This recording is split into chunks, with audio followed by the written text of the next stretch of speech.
नमस्कार मित्रांनो, कसा होता तुमचा ट्रेडिंगचा सेशन नक्की कमेंट करून सांगायचं आहे। तर 2 दिवस मला व्हिडिओ टाकायला जमलेला नाही आहे, तर बघूया आपण मंडेसाठी काय लेवल्स असणार आहेत, मार्केट कशा प्रकारे रिॲक्ट करते ह्याच्यावरती पण आपण डिस्कशन करणार आहे। आपण डिस्कशन काय केलेलं, 24,000च्या वरती मार्केट बुलिश आहे। मग मार्केटने काय केले, 24,000ला वरती 24,055 इथपर्यंत जाऊन मार्केटने काय केलं, परत रिजेक्शन घेतलेलं आहे। जसं की मी मागच्या व्हिडिओमध्ये पण बोललेले, मार्केटला न्यूज आहे सध्या, मार्केट कसा बिहेवियर करतोय बघताय तुम्ही। आणि जर बघायला गेलं तर मार्केटला बघायचं, ही जी काय कॅन्डल आहे फ्रायडेला तयार झाली, शुक्रवारच्या ट्रेडिंगच्या सेशनला तुम्ही बघू शकता, जवळपास 300 पॉईंटची एकच कॅन्डल तयार झालेली आहे। तर इथे कायच करू शकतोय आपण।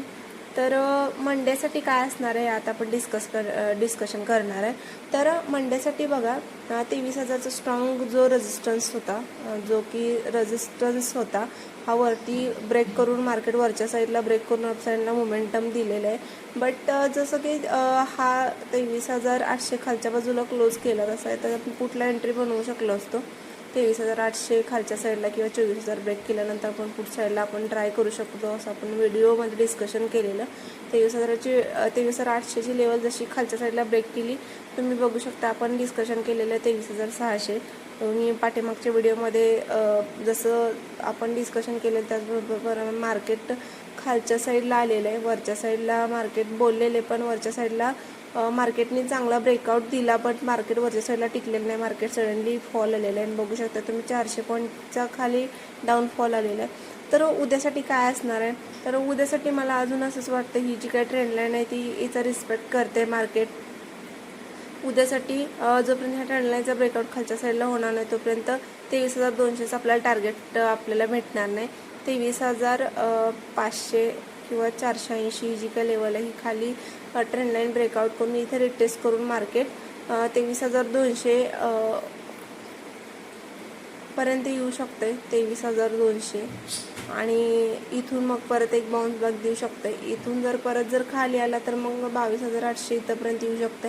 अपसाईडला बघायला गेला तर अपसाईडला मला परत असं वाटतंय की डाऊनलाच, कारण ही जी कॅन्डल बघितली तर खूपच मोठी कॅन्डल आहे आणि सध्या न्यूज पण चालू आहे, तर मार्केट डाऊनला वाटतंय मला। तर बघूया कसं काय। बँक निफ्टी काय असणार आहे बघा, तर बँक निफ्टी पण बघा, बँक निफ्टीनी पण जसं आपण डिस्कशन केलेलं 55,000ची लेवल वरच्या साईडला जोपर्यंत आहे तोपर्यंत पॉझिटिव्ह आहे मार्केट। मार्केटने काय केले, 55,000 वरच्या साईडला ब्रेक करून आपल्याला 55,530 पर्यंत टार्गेट दिले आहे, तिथून मार्केटने सडनली फॉल आलेलं आहे। 55,000चा जो सपोर्ट होता तो मार्केटने काय केलं आहे, खालच्या साईडला ब्रेक केलेला आहे। तुम्ही बघू शकता, इथं आपण पुटला एंट्री करू शकलो असतो, 54,400चा आपण टार्गेट ठेवू शकलो असतो। आणि बघायला गेलं तर 54,200वरून मार्केट काय झालं, रिव्हर्स झालेलं आहे। तर ही जी काही ट्रेंड लाईन आहे मार्केट याला रिस्पेक्ट करते। उद्यासाठी काय असणार आहे, 54,200ची ही लेवल जर खालच्या साईडला ब्रेक झाली तर आपल्याला टार्गेट डायरेक्ट भेटणार आहे ते 53,400। आणि त्याच्यानंतर बघायला गेलं तर 52,800। 2 टार्गेट आपल्याला उद्याच्या ट्रेडिंगच्या सेशनमध्ये डाऊनला बघायला भेटू शकतात, मला डाऊनच वाटते। तर बघूया कसं काय उद्या मंडेला मार्केट ओपन होते।